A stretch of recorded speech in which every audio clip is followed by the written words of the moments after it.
So I'll briefly be navigating you through the get paid feature where you can see how you can manage your invoices. So this is get paid. When you click it, it shows the breakdown, invoices, customers, and inflows. So when you click invoices, you basically have the invoice metrics, the table headers, and we have the draft, we have the sent, we have the receivables, we have the partially paid, fully paid, and archived invoices. So again, nothing exactly has changed in how you use this feature. It's just a change in the UI. So you can still create an invoice the way you usually do. So now we have four major features, but only three are active currently. We have the create an invoice document, which allows you to create a PDF format of your invoice. So this is much more professional. You can select a customer or add a customer.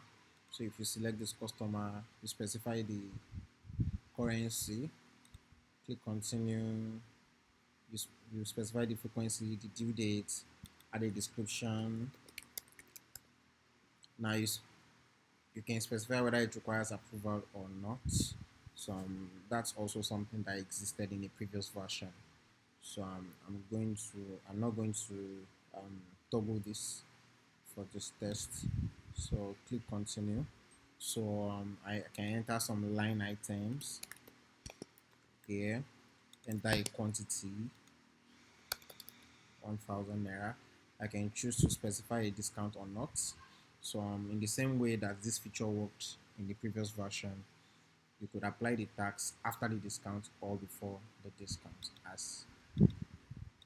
it's as a case may be. For instance, see how this changes the figures.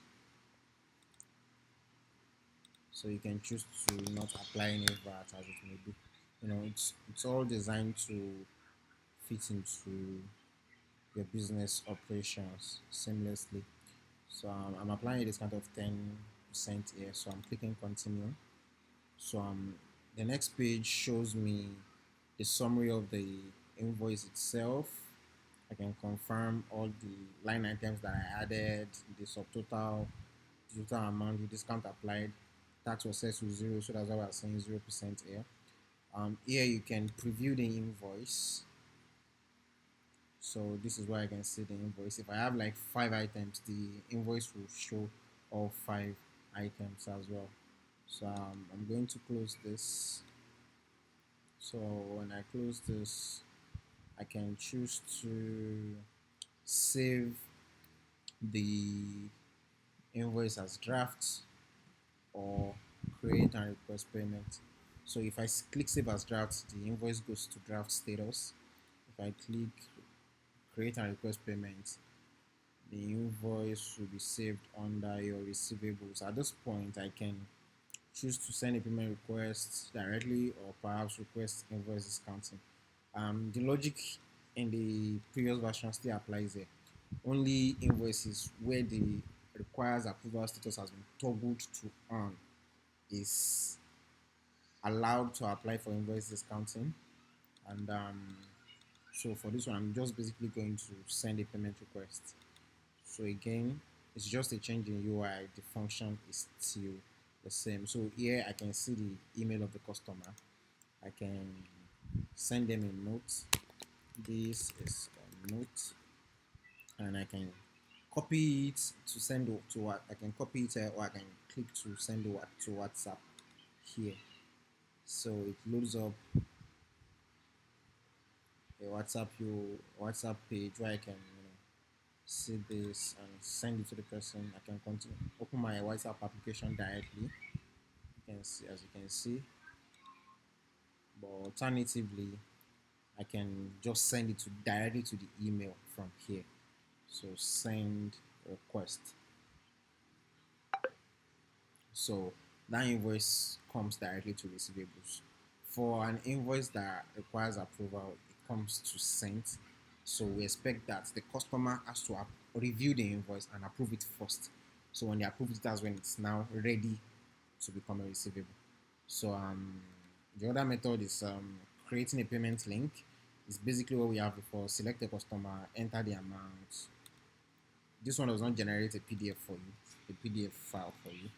So you just go straight to frequency, due date, description. You can also toggle for approval or good. Um, you can add an additional image for this one, since a PDF image is not going to be generated for this one. We allow users to upload supporting documents, proof of contract, or something related that can support the invoice. So that can be uploaded, and then I can click continue. So any file you uploaded in the previous screen will be shown here. So you can also save as draft or create and request approval. If you click create and request approval, um, you can then send the approval email to the email shown here. So let me send that request now. Yes. So you can see that it's under sent, not receivables. So that's the difference between when you toggle that requires approval status and when you do not. When you do not, it comes straight to receivables, and when it does, it comes to sent, and the customer has to approve it before it gets there. So what can you do once your invoice is on receivables? As usual, you can view the invoice, you can request payment, you can mark the invoice as paid, you can duplicate the invoice. When you request the payments, you can okay. Since you already sent the email earlier, you can click continue to resend it. You can request invoice discounting if the invoice requires approval. So far you can view the issue date, the due dates. You can request further payment on it by sending another email, and the customer will be prompted to pay you the balance. In this case, it will be about 425 naira or 415 naira rather. So you can request payments, you can mark it as paid. So it's possible someone paid you manually